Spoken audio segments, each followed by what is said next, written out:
사무엘상 15장 10절로부터 23절까지 말씀, 제가 가진 성경으로는 구약 432쪽 근처에 나와 있습니다. 사무엘상 15장 10절로부터 23절까지 말씀, 다 찾으신 줄로 믿고 한 절씩 돌아가면서 함께 교독하시도록 하겠습니다. 사무엘상 15장 10절로부터 23절까지 말씀, 맨 마지막 절 23절 말씀은 우리 다시 한 목소리로 읽겠습니다. 제가 먼저 10절 말씀 읽습니다. 여호와의 말씀이 사무엘에게 임하니라. 이르시되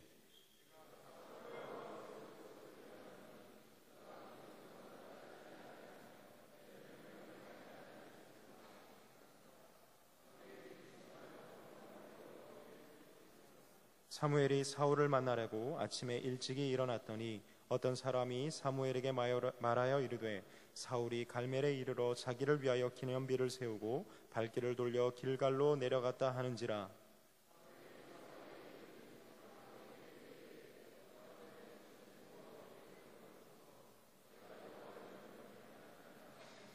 사무엘에 이르되 그러면 내 귀에 들려오는 이 양의 소리와 내게 들리는 소의 소리는 어찌 됨이니까 하니라.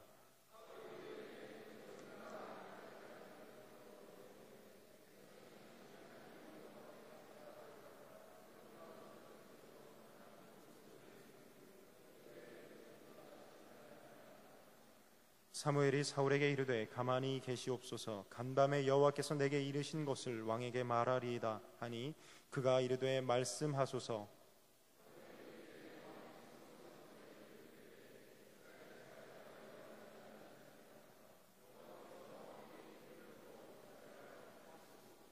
또 여호와께서 왕을 길로 보내시며 이르시기를 가서 죄인 아말렉 사람을 진멸하되 다 없어지기까지 치라 하셨거늘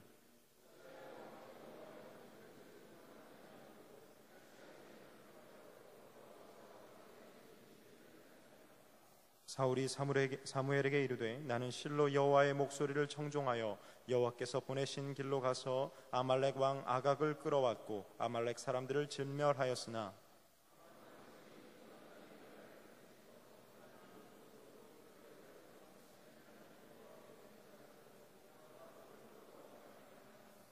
사무엘이 이르되 여호와께서 번제와 다른 제사를 그의 목소리를 청종하는 것을 좋아하심같이 좋아하시겠나이까. 순종이 제사보다 낫고 듣는 것이 순양의 기름보다 나으니 이는 거역하는 것은 점치는 죄와 같고 완고한 것은 사신 우상에게 절하는 죄와 같음이라. 왕이 여호와의 말씀을 버렸으므로 여호와께서도 왕을 버려 왕이 되지 못하게 하셨나이다 하니 아멘. 오늘 우리에게 주신 하나님의 말씀입니다. 함께 기도하겠습니다. 사랑의 하나님 감사합니다. 하나님의 그 도우심과 인도하심 그리고 퍼부어 주시는 은혜와 사랑이 어찌 그리 크신지요. 하나님, 늘 그렇게 하나님의 인도하심과 동행하심 은혜로 살아가는 우리들인데 하나님, 그것을 발견하는 것이 왜 그렇게 어려운지 모르겠습니다. 늘 이 살아 숨쉬는 것, 우리가 주님의 자녀라는 것, 이것 하나만 붙잡고도 감사할 일이고 상황과 환경을 바라보는 것이 아니라 그 진실 하나만을 붙잡음으로 인해서 우리가 정말 기뻐할 수 있고 감사할 수 있고 행복할 수 있음에도 불구하고 하나님, 우리의 눈에는 그것이 더 크게 보이는 것이 아니라 세상의 많은 것이 더 크게 보이는 것이 우리의 현실이었습니다. 하나님, 이런 우리의 부족함을 용서하여 주시기를 간절히 소원합니다. 하나님, 우리의 나약함을 내려놓고 하나님, 주님의 그 놀라우신 도우심을 경험하는 이 귀한 이 시간이 될 수 있도록 주여 역사하여 주시기를 간절히 소원합니다. 하나님, 우리의 생각을 내려놓습니다. 우리가 경험해왔던 그 많은 것들 또한 주님 앞에 다 내려놓습니다. 주님, 이 시간에 우리에게 말씀하여 주시고 주님의 그 음성을 듣고 깨달음으로 말미암아서 성령의 또한 충만을 허락받고 그 은혜로 말미암아서 우리의 옛사람은 죽고 새사람으로 거듭날 수 있는 우리의 믿음들이 다 될 수 있도록 주여 역사하여 주시기를 간절히 소원합니다. 하나님, 그 하나님의 말씀만 붙잡고 또 하루하루를 살아갈 수 있도록 인도하여 주시고 그 중심을 붙잡고 우리가 세상 속에서 빛과 소금된 역할을 다 감당할 수 있는 우리의 믿음들이 다 될 수 있도록 주여 역사하여 주시기를 간절히 소원합니다. 하나님, 이 시간 또 멀리서 우리 음성 캠퍼스뿐만이 아니라 우리 문경 캠퍼스 해외 단기 선교로 주님 앞에 영광을 돌리고 있습니다.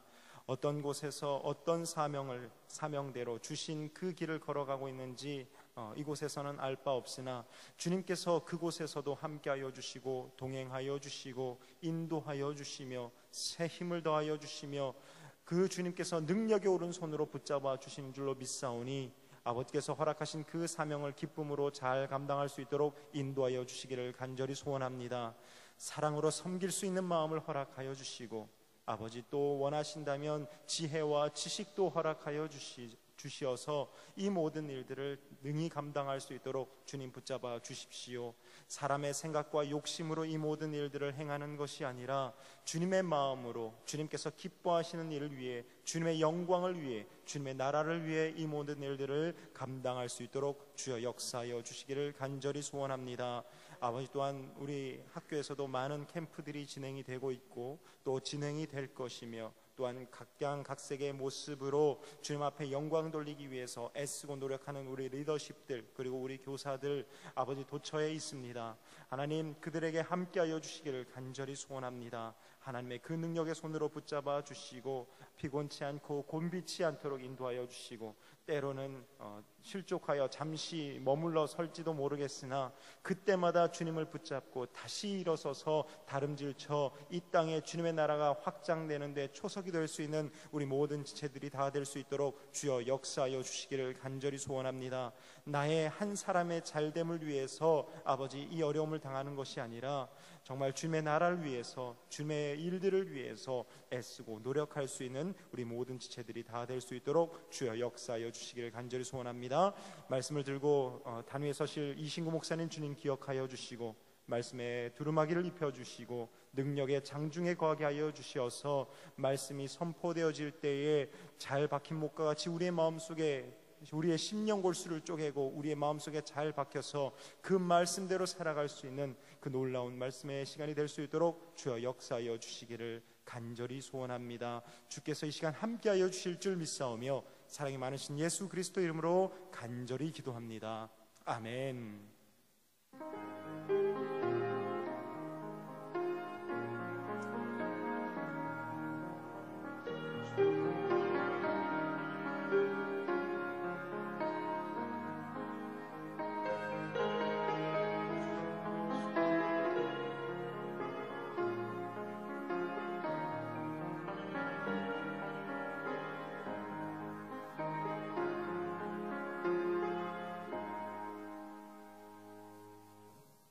다 앉아주시기 바랍니다.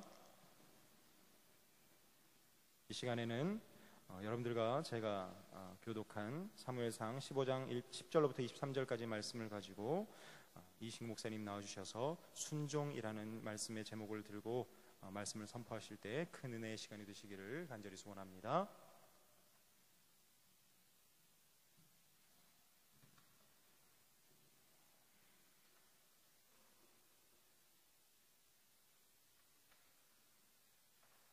할렐루야.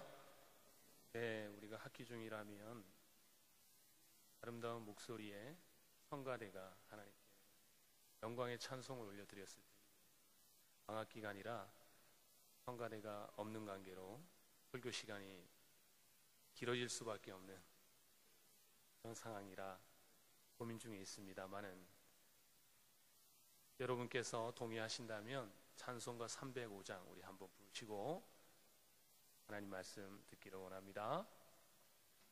그래도 될까요? 네. 찬송가 305장 하나님께 영광 올려드리십시다.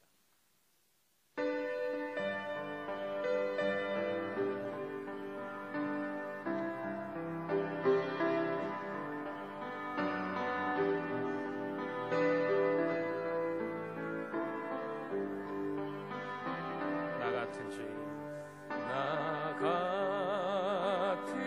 죄인 살리신 주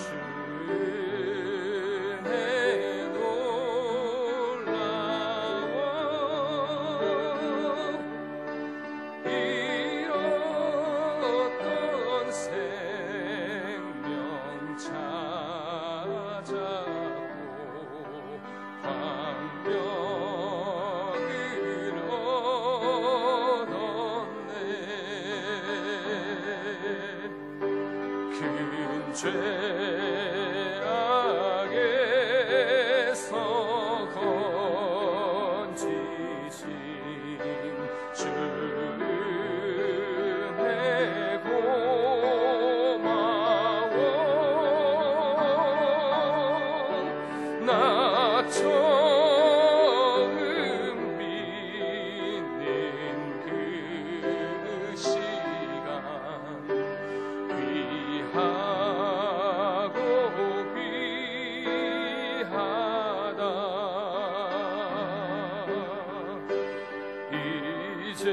이제껏 내가 산 것도 주님의 은혜라. 또 나를 장차 본향에 인도해 주시리. 거기서 우리 영원히, 거기서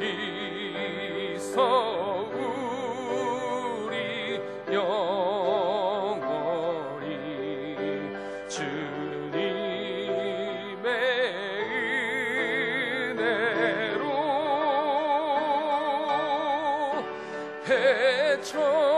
해처럼 밝게 살면서 주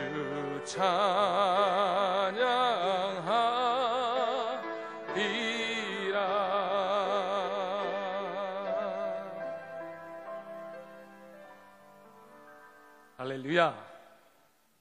할렐루야. 감사합니다. 여러분, 오늘 우리가 읽었던 이 본문을 통해서 하나님의 말씀을 함께 나누기를 원합니다. 여러분 잘 아는 이스라엘의 첫 번째 왕이었던 사울 왕은 이 두 번의 전쟁과 두 번의 불순종으로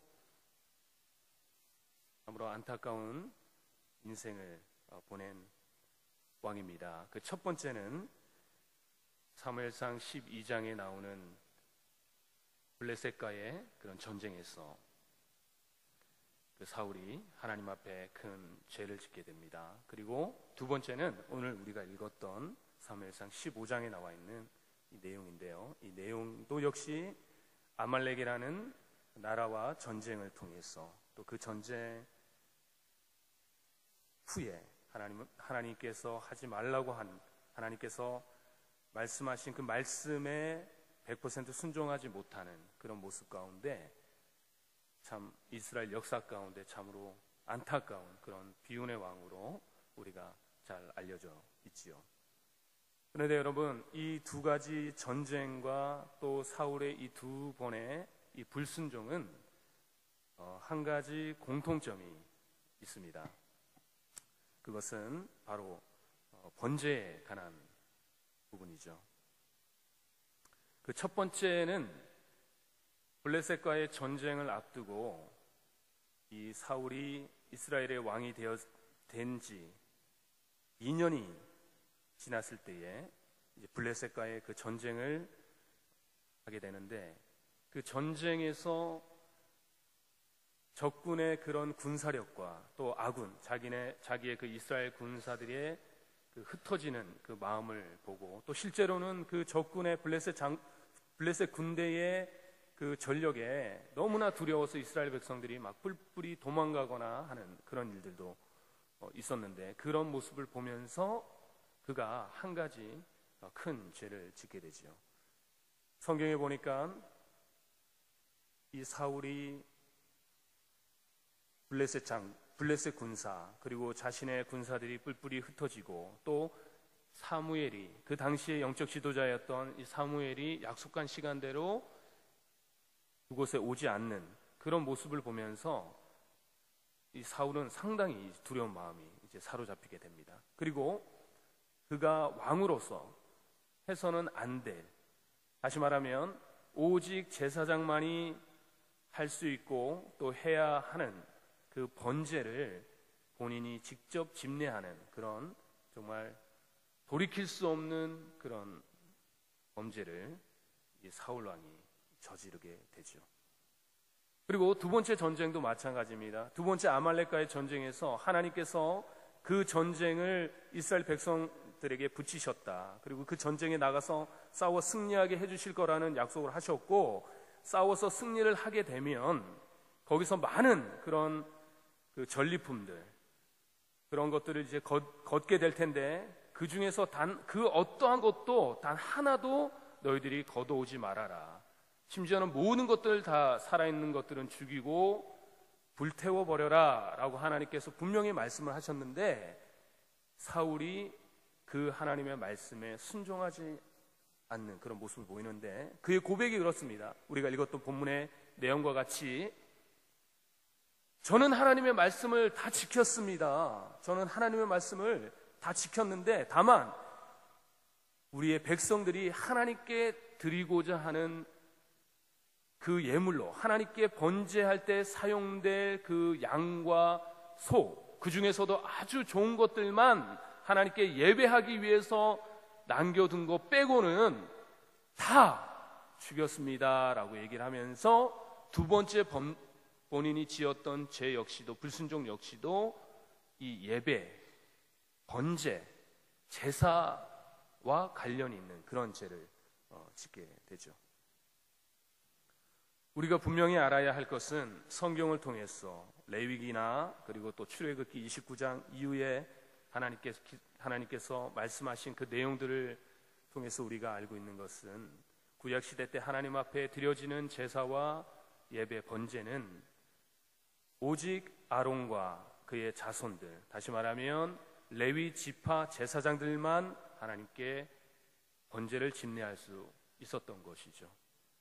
그런데도 불구하고 사울은 베냐민 지파 사람이었고, 본인의 고백과 같이 아주 지극히 작은 그런 사람이고, 절대 레위 지파나 제사장이 아닌 그 누구도 하나님 앞에 번제를 집례할 수 없었던 것을 알면서도 그는 그와 같이 죄를 지게 됩니다. 그리고 두 번째 죄도 전쟁 앞에서 하나님께서 분명히 하지 말라라고 말했던 그것을 무엇 때문인지 모르나 그는 다시 예배를 들먹이면서, 번제를 들먹이면서 하나님의 말씀을 불순종했던 그 이유를 정당화시키고 또 합리화시키는 그런 모습을 볼 수가 있죠.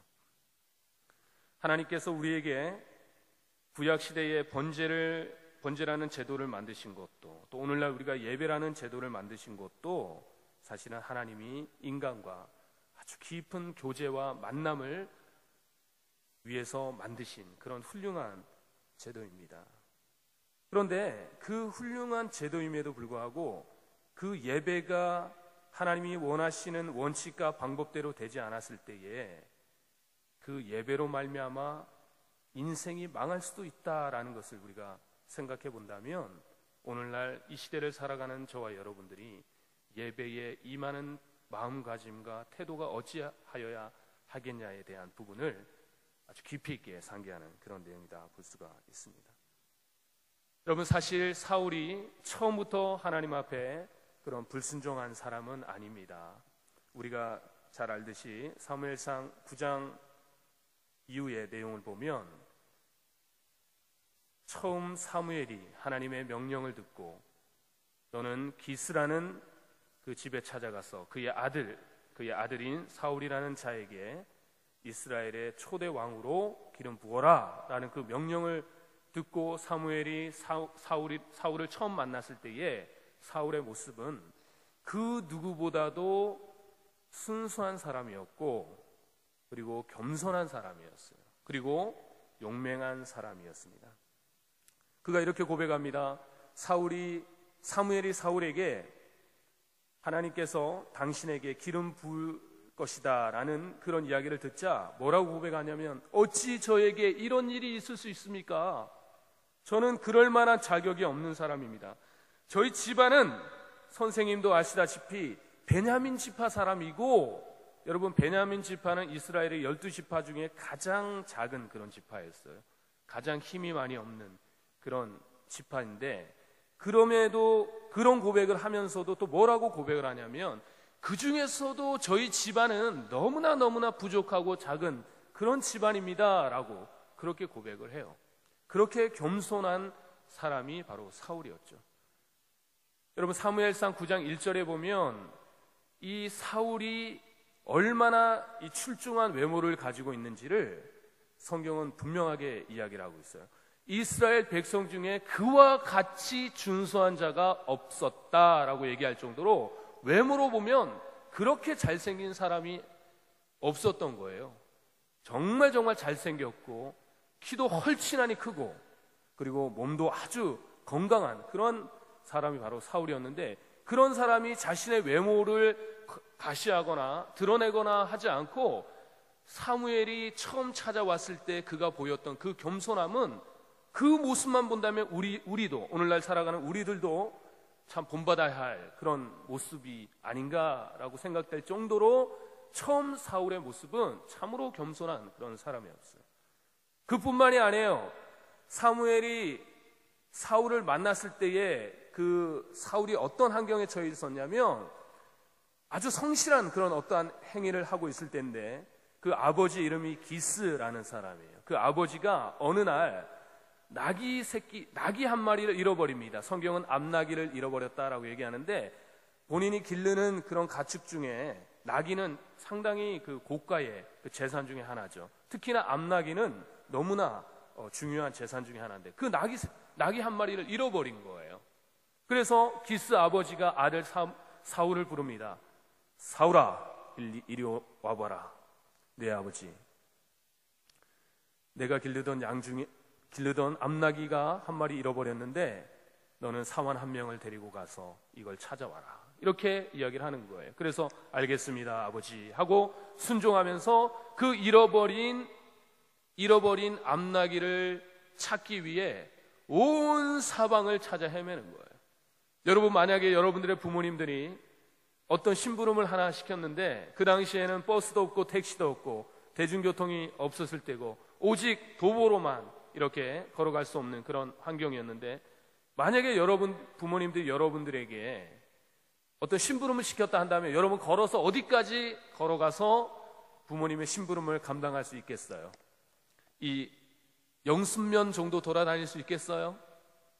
영순면 꽤나 넓습니다. 끝에서 끝까지 가는데 한 15km 정도 돼요. 아마도 여기 사근리 정도도 여러분 걸어 다니면서 이 부모님의 심부름을 감당하기가 쉽지 않았을 겁니다. 그런데 이 사울은 그 아버지의 명령을 듣고요, 정말로 넓은 마을까지 온 마을을 다 찾아 헤매면서 아버지의 그 심부름을 지키는 그런 모습을 볼 수가 있어요. 이 마을을 가서 찾아봤는데도 없어요. 그리고 또 옆마을을 찾아갔는데도 없어요. 없으니 뒷마을까지 갔어요. 그래도 없으니 사람들이 많이 사는 그런 마을까지도 내려가서 막 찾는 거예요. 날이 새도록, 시간이 얼마나 지났는지도 모를 정도로 그렇게 성실하게 아버지의 심부름을 감당했던 사람이 바로 사울이었던 사람입니다. 사울이 그렇게 찾아 헤매면서, 물론 결과적으로 사울이 아버지 암나귀를 찾지 못하지만 그렇게 아버지의 심부름을 성실하게 맡은 바 임무를 감당하는 그 와중에 그가 사무엘을 만나게 돼요. 그리고 그 사무엘로 말미암아 이스라엘의 첫 번째 왕이 바로 너가 될 거야 라는 그런 엄청난 복을 받게 됐던 사람이 바로 사울입니다. 그럼에도 불구하고 그랬던 사울이 어찌하여 이 번제, 하나님께 드려지는 이 제사, 오늘날로 얘기하면 예배를 잘못 드려서 그렇게 정말 비운의 왕이 될 수밖에 없었는가 할 때에 우리가 사울의 그런 행위들, 사울의 그런 모습들에 우리가 집중할 필요가 있다라는 것이죠. 사실은요, 여러분, 사울이 왕이 되기 전에 이스라엘은 역사 가운데 블레셋이라는 나라와 끊임없는 전쟁이 계속되어 왔어요. 그런데 그때마다 하나님께서는 이스라엘 백성들을 도와주셨고 그 블레셋과의 전쟁에서 승리를 안겨주셨습니다.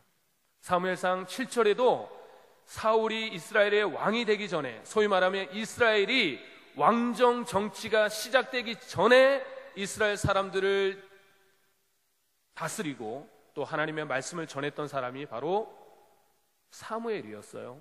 그 먼저는 누구였냐면 여러분들이 잘 아는 엘리 제사장이었어요. 그런데 엘리 제사장은 아주 타락한 제사장이었죠. 여러분 잘 알다시피. 그 엘리 제사장을 이어서 사무엘 제사장이 이스라엘 백성들을 통치하고 다스리고 있을 때에 사무엘상 7장에 보니까 블레셋과의 전쟁이 등장을 합니다. 그리고 그 전쟁이 어떤 과정을 통해서 전쟁에서 승리를 거두었는지를 사무엘이, 사실은 모든 이스라엘 백성들이 다 아는 사실이었기 때문에 사울도 그 당시에 블레셋과 전쟁에서 어떻게 이스라엘이 승리했는지 그 사실을 알았어요. 그 내용은 바로 사무엘이 하나님 앞에 번제를 드릴 때에, 하나님 앞에 번제로 제사를 드릴 때에 하나님께서 이 블레셋 군대를 흩트러 놓으셨고 마침내 이스라엘 군대가 블레셋 군대를 싸워 승리할 수가 있었던 거예요. 그래서 사울은 무엇을 알았냐면 전쟁의 승패가 하나님 앞에 예배에 달렸다는 사실, 번제에 달렸다는 사실, 제사에 달렸다는 사실을 알고 있었던 거예요, 사울이. 그런데 문제는 뭐냐면 거기까지는 좋아요. 하나님 앞에 전쟁에 나가기 전에 하나님 앞에 예배하고 하나님께 기도하고 하나님의 뜻을 구하고 하나님의 명령을 따라서 움직여야 한다는 것, 그것까지 아는 것까지는 좋았는데 안타까운 것 하나, 반드시 예배를 드릴 때 그 질서와 순서를 배제해서는 안 되는, 오직 제사장만이 그 예배를 집례할 수 있다는 그거 하나를 놓치었던 거죠. 어떻게 보면 예배의 중요성, 예배의 필요성은 알았는지는 모르나 올바른 예배의 우선순위에 대한 원칙을 이 사울이 누락하는 그런 생각을 하게 되었던 것입니다. 어쩌면은 사무엘 제사장 그리고 사무엘 선지자가 나타나기 전에 아무리 다급한 전시 상황이라 할지라도 번제를 본인이 직접 집례하는 일은 없었어야 했는데 그는 안타깝게도 그와 같은 범죄를, 씻을 수 없는 번제를 저지르게 되는 것입니다. 그 번제를 드리는 방식과 원칙을 제정하신 분은 바로 하나님이시고 오직 하나님이 장차 이 땅에 오실 예수 그리스도의 중보자의 그런 역할을 구약시대에 상징적으로 보여주는 아주 중요한 핵심이었거든요. 그래서 예수 그리스도는, 우리가 예수 그리스도를 이야기할 때 그리스도는 왕이시요 선지자시요 제사장이라고 말하는 이유도 바로 오직 하나님과 죄인된 인간의 중간에서 중재 역할을 할 수 있는 것은 바로 죄 없으신 예수님밖에 없고, 구약시대에 그 장차 오실 예수님을 예표로서 상징하는 인물이 바로 제사장 직분을 가진 그러한 존재들이었는데, 그 원칙을 정한 그 하나님의 법칙을 완전히 무시하는 거예요. 두 번째도 마찬가지입니다. 그는 두 번째 제도 어땠습니까? 하나님이 분명히 아말렉과의 전쟁에서 탈취한 물건들은 너희들은 단 하나도 가져오지 말고 모두 다 죽이고 모두 다 불태워라 라고 얘기했을 때에 그는 그 정말 질 좋은 양과 질 좋은 그런 소들을 바라보면서 어쩌면 단 한 번도 하나님 앞에 그와 같이 좋은, 질 좋은 제물을 드리지 못했다는 그런 아쉬운 마음이, 인간적인 마음이 따랐는지는 모르나 그 순간적으로 하나님께서 하셨던 그 말씀을 까마득히 잊어버리고 본인이 임의대로 판단하고 임의대로 생각하고 내가 이렇게 좋은 제물로 하나님께 드리면 하나님 기뻐하실 거라는 그런 착각 속에 빠져서 하나님의 말씀을 무시하는 그러한 모습을 볼 수가 있게 되죠. 여러분, 하나님의 자녀로서 마땅히 드려야 할 이 예배가 예배의 핵심이 빠져있는 상태에서 드려지는 잘못된 예배는 오히려 우리의 인생을 망하게도 할 수 있다는 사실을 기억하시길 바랍니다. 오늘날 이단이 하나님께 예배를 드리지 않아서 그들이 이단이 아닌 것을 여러분 기억하시기 바랍니다. 그들도 지금 이 시간에 예배를 드려요. 그런데 여러분, 그들의 예배를 하나님께서 기뻐 받으시리라 그렇게 생각하십니까? 결코 그럴 수 없지요. 여러분, 예배에는 오직 올바른 중보자이신 예수 그리스도가 배제된 예배는 그것은 예배라고 말할 수 없다는 사실을 기억하시기를 주님의 이름으로 축원합니다. 아멘. 예배는 온전히 그 중심에 예수 그리스도가 계셔야 하는 것이지요.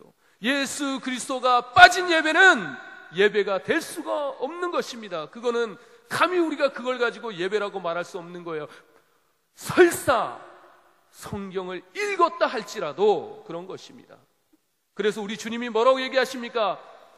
너희가 두세 사람이 모인 그곳에 내가 너희와 함께 하리라 라고 말씀하셨는데, 함께 할 때, 주님이 함께 하실 때에 그 예배가 온전한 예배라는 것을 기억하는 여러분 되시기를 주님의 이름으로 축원합니다. 사랑하는 여러분, 성경의 역사는 믿음의 역사고 순종의 역사입니다. 순종한 사람이 어떠한 복을 받고 어떠한 삶을 살았는지를 성경은 기록하고 있고, 불순종한 인생이 얼마나 비참한 최후를 맞이하는지를 성경에서는 기록하고 있어요. 하나님을 믿는다는 것은 단순하게 말로만 고백한다고 되는 것은 아닙니다. 철저하게 나의 행위와 행동이 수반될 때 완성되는 것이죠. 그런 관점에서 순종은 믿음의 행동으로 나타나는 현상이다, 이렇게 볼 수가 있는 것이죠. 내가 말로만 순종한다고 해서 순종이 아니고, 내가 말로만 하나님을 믿는다고 해서 그 믿음이 완성되는 것이 아니라, 내가 입술로 고백하고 마음으로 믿은 그것을 나의 행동으로, 순종으로 옮겨질 때에 이것이 아름다운 믿음의 완성이다, 이렇게 볼 수가 있는 것입니다. 여러분, 복종과 순종의 차이는요, 복종은 내가 싫어도 어쩔 수 없이 해야 되는 것이 복종이죠. 마치 군인이 상관의 명령에 무조건 따라야 하는, 자기의 의지와 상관없이, 혹은 내가 싫어도 따라야 하는 것이 복종이라면, 순종은 조금 달라요. 순종은 자기의 의지가 따라갑니다. 내가 할 수도 있고 하지 않을 수도 있어요. 어쩔 수 없이 할 수 있는, 내가 피할 길이 없는 그것이 아닌 거예요. 여러분, 어떤 물건을 고를 때나 내가 어떤 물건을 고르고 싶은데 내가 싫든 좋든 판매되는 물건이 단 하나밖에 없다면 어쩔 수 없이 이걸 구매할 거예요. 그러나 어쩔 수 없이 구매한 그 물건이 그 사람에게 만족감을 줄 수는 없어요. 그러나 다양한 물건이 있는데 그 중에서 내가 생각해보고 내가 이걸 선택할 수도 있고 저걸 선택할 수도 있지만, 많은 걸 따져보고 생각해볼 때 내가 선택한 그것이 그 사람에게 소중하고 귀중한 것처럼, 자유의지가 수반된 복종, 자유의지가 수반된 이 순종이 그렇기 때문에 더 귀한 것이죠.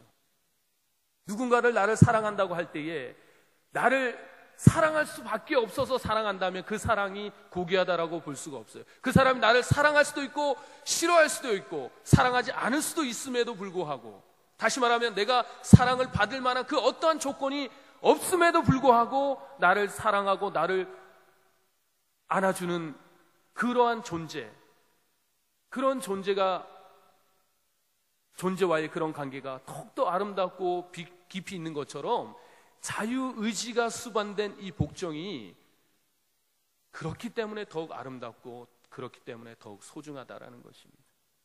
여러분, 만약에 사울이 하나님께서 명령을 하셨던 그 말씀 속에 그가 어쩔 수 없이 복종한 것이었다면 그것은 하나님께 기쁨도 되지 못할 뿐더러 또한 자유의지 가운데 그는 본인이 잘못된 선택을 마침내 함으로 인하여 하나님으로부터 버림을 받는 그러한 안타까운 인생을 살게 되죠.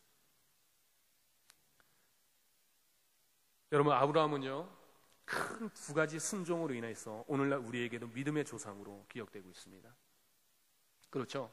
첫 번째는 뭐냐면 창세기 12장에 너는 너의 본토 친척 아비 집을 떠나 내가 내게 지시할 땅으로 가라라는 그 하나님의 말씀에 순종하여서 어디로 나가야 할지를 갈 바를 알지 못하였으나 그는 하나님의 말씀에 순종하여 나갔다라고 히브리서 기사가 고백하듯이 그는 그 말씀에 순종하게 되고 오랫동안 살아왔던 고향과 또 따랐던 아버지를 두고 하나님의 말씀에 순종했던 그 아브라함, 그리고 100세 때 하나님께서 믿음으로 주신 그 아들이 17살 정도 되었을 때 모리아 산으로 가서 너는 너의 아들을 잡아서 내게 제물로 바쳐라 라는 그 명령에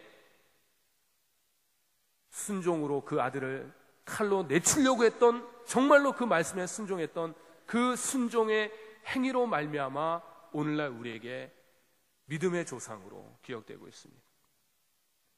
그래서 아브라함의 순종을 바랄 수 없는 상황 가운데 하나님을 의지하고 순종했던 그 순종의 믿음을 우리가 볼 수가 있죠. 그리고 또 여러분, 모세는 어떻습니까? 모세는요, 여러분, 태어날 때부터 숙명적으로 이중적인 인생을 살 수밖에 없었던 사람이 바로 모세예요. 왜 그래요? 본인이 자라나는 가정 가운데 자신의 친모는 요게벳이라는 유모였어요. 유모가 자신의 친모예요. 그런데 호적상, 오늘로 얘기하면 호적상 어머니는 애굽의 바로의 딸, 그러니 공주의 아들, 바로의 공주가 바로 자신의 호적상 어머니예요. 어쩌면 여러분, 그 호적상 어머니 앞에서 친모였던 요게벳, 다시 말하면 유모가 자신의 친모임에도 불구하고 그 어머니에게 그것을 밝힐 수 없었던 그런 인생이었는지도 몰라요. 성경은 자세하게 기록하지 않지만 혹 눈치챌 수밖에 없는 그런 상황이었다 할지라도 바로의 공주 앞에서 여러분들이 집에서 부모님에게 측은하게 엄마 밥 줘, 엄마 사랑해 라고 사랑의 애정 표현을 하는 것처럼 바로의 공주 앞에서 그 유모인 요게벳을 끌어안거나 사랑한다고 고백하거나 하지는 못했을 거란 말이죠. 그 부분은 우리가 동의하는 부분입니다. 그렇게 어린 시절에 두 어머니를 두고 이쪽 어머니에게 더 많은 사랑을 표현하지도 못하고 저쪽 어머니에게도 더 많은 사랑을 표현하지 못했던, 그렇다고 모세 입장에서 바로의 딸이었던 그 어머니, 호적상 어머니를 싫어하고 미워할 수 있나요? 그럴 수 없죠. 왕궁에서 살 수 있는 유일한 조건이 되었던 그 어머니 아닙니까? 만약에 바로의 땅이 모세를 그 바구니 속에서 하숫가에 흘러내려오는 그 어린 시절에 모세를 끌어올리지 않았다면 모세가 어떻게 살아있을 수가 있어요? 그러니 생명의 은인과 같은 분이 또 바로의 딸이었던 거죠. 어쩔 수 없이 이중생활을 하면서 살아갑니다. 그리고 나이가 40살 정도 되었을 때에 그는 결단하죠. 이 왕궁의 평안함, 이것도 좋지만은 진짜 내 백성, 이스라엘 백성들을 위해 살아야 되겠다, 그렇게 결단을 하고 어느 날 뭡니까? 이집트 군사가 자기의 진짜 백성인 이스라엘 백성을 핍박하는 그 모습을 보고 뛰어들어서 말리다가 실수로 사람을 죽이는 그러한 살인죄를 저지르게 되죠. 그러다가 두려운 마음에 광야로 도망을 갑니다. 그리고 광야에서 무려 40년이란 세월을 거기서 보내요. 당대의 최고의 왕국이었던 이집트에서 세계 최고의 문물을 겸비했던 이 모세가, 그리고 하나님의 율법과 하나님의 말씀을 어린 시절부터 배웠던 이 모세가 나이 80살 할아버지가 될 때까지 광야에서 생활을 하다가 가시떨기 나무 가운데 임하신 하나님을 만나게 돼요. 그리고 마침내 하나님의 말씀에 순종하여 다시 이집트 왕궁으로 가서 자기의 백성들을 이끌어내는 그러한 순종의 모습을 우리가 볼 수가 있는 것입니다. 그래서 모세는 두려움 가운데서도 순종했던 그런 사람이 바로 모세였다라는 것을 우리가 생각해 볼 때에 이 순종이 어떠한 상황 속에서도 이 순종이 낳는 결과는 선할 수밖에 없다는 것을 우리가 알 수가 있습니다. 여러분 잘 아는 베드로는 어떻습니까? 베드로는 예수님이 십자가에 달려 죽으셨을 때에 그때 베드로는 과거에 그가 했던 어부의 직업을 다시 찾아 갈릴리 바닷가로 떠났습니다. 그리고 밤새도록 그물을 내립니다. 자기의 직업이 어부였기 때문에 처음 예수님을 만났던 그 장소였던 그 갈릴리 호수로 가서 밤새도록 그물을 내리고 올리고 또 내리고 올리기를 반복을 하는데 어찌된 일인지 고기 한 마리가 잡히지가 않는 거예요. 밤새도록 낚시를 하고 그물을 내렸다 올리는데, 그런데 저 멀리 무태서 이런 말씀이 들리는 거예요. 베드로야, 그물을 거기에다 내리지 말고 오른편에 내려봐라. 그런데 그 말하는 사람이 누군지 잘 몰라요. 그러나 그 말하는 소리가 권위가 있고 정말 그 위험이 느껴졌는지는 모르나 베드로가 이렇게 고백합니다. 내가 밤일 맞도록 그물을 내렸으나 한 마리의 고기도 낚지 못하였으나 말씀에 의지하여 제가 그물을 내리옵니다 하고 그물을 내렸는데, 이게 어찌된 일입니까? 이 그물이 찢어질 정도로 고기가 잡히는 거예요. 그때 잡힌 고기가 성경에는 몇 마리라고 기록합니까? 153마리라 그렇게 기억을 하고 있죠. 엄청나게 많은 고기를 잡은 거예요. 그래서 이 베드로의 순종은 어떤 순종이냐면, 베드로는요 여러분, 이 갈릴리 바닷가에서 어린 시절을 보냈던 소위 말하면 어부로서는 잔뼈가 굵은 사람이에요. 어디에다 그물을 내려야 고기가 많이 잡히는지 그 누구보다도 더 잘 아는 사람이었고, 이 고기 잡는 일에 있어서는 전문가 중에 전문가였던 사람이에요. 그런데 생전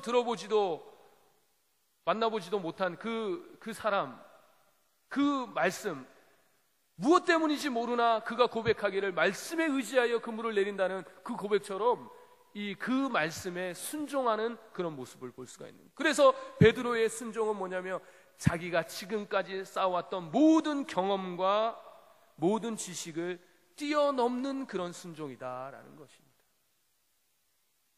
말씀을 정리하기를 원합니다. 여러분, 이 사울이 하나님 앞에 불순종했던 이 사건을 여러분 마음 가운데 기억하면서,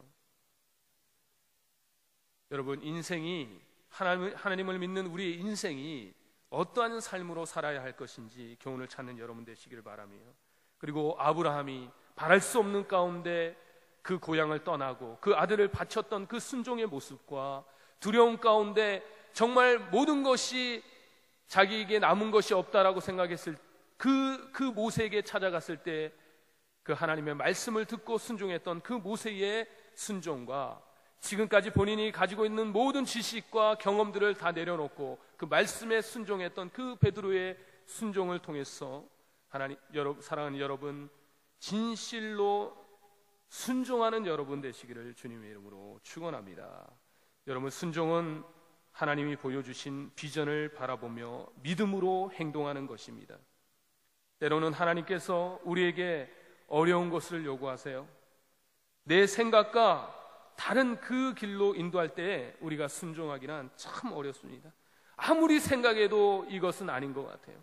아무리 고민해도 이것은 아닌 것 같은데 하나님께서는 이것을 하라고 얘기를 하시는 거예요. 그런데 여러분, 분명한 우리가 성경을 통해서 알고 또 오늘 말씀을 통해서 깨닫는 것은 순종할 수 없는 가운데 순종했던 수많은 믿음의 이 모세와 아브라함과 베드로 외에 수많은 믿음의 선진들의 그런 내용들을 우리가 볼 때에 이 순종이 우리에게 마침내 가져다 줄 그 은혜와 복을 여러분 우리가 생각해 본다면, 오늘 이 시간에 하나님께서 최근에 여러분들에게 명령하시는 그 말씀에 순종할 수 없는 그런 상황이라 할지라도 순종한다면 하나님께서 얼마나 크고 놀라운 은혜를 베푸실 것인가 생각해보고 오늘 이 말씀을 마무리하고자 합니다. 기도하겠습니다. 하나님 아버지, 하나님의 말씀에 순종하는 것이 때로는 어렵고 힘들지만 오늘 말씀을 통해서 하나님 순종의 삶을 살아가기를 원합니다. 주께서 함께하여 주시고 주께서 은혜를 베푸셔서 우리의 마음 가운데 주의 말씀에 순종할 수 있는 그러한 믿음을 우리 가운데 허락하여 주시고 이것이 말로나 생각으로 그치지 아니하고 행동으로 실천하는 그런 믿음의 사람들 다 될 수 있도록 주님 역사하여 주시옵소서. 주님 감사드리며 우리 구주 예수님 이름으로 기도드리옵나이다. 아멘.